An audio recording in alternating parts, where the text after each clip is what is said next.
حدیث پاک میں ہے نبی علیہ الصلوۃ والسلام نے 4 چیزیں گن کر فرمائی، اذا صلت المرأة خمسہا صامت شہرہا حافظت فرجہا اطاعت بالہا دخلت من ای ابواب الجنت شاءت۔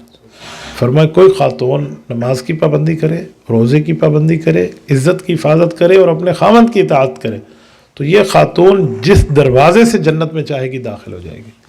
یہ مقام امت میں عام مردوں کو نہیں ہے، یہ مقام امت میں ابو بکر صدیق رضی اللہ عنہ کے ایک موقع پہ حاصل۔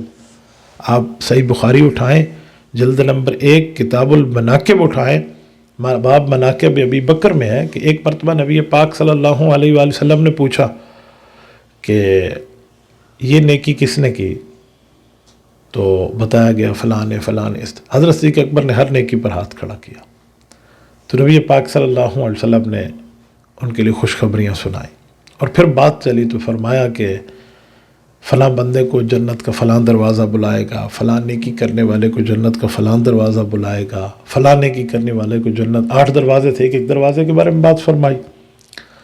حضرت صدیق اکبر رضی اللہ عنہ نے پوچھا یا رسول اللہ کوئی ایسا شخص بھی ہوگا جو جنت کے جس دروازے سے چاہے جنت میں داخل ہو جائے، اس کو اینی ڈور اس کے لیے کلوز نہ ہو، اینی ڈور اوپن ہو، کوئی دروازہ ہے اس کے لیے کھلا ہے، وہ جہاں سے جائے جنت جائے؟ تو حضور پاک نے فرمایا ہے۔ تو حضرت صدیق اکبر نے پوچھا یا رسول اللہ کون ہے؟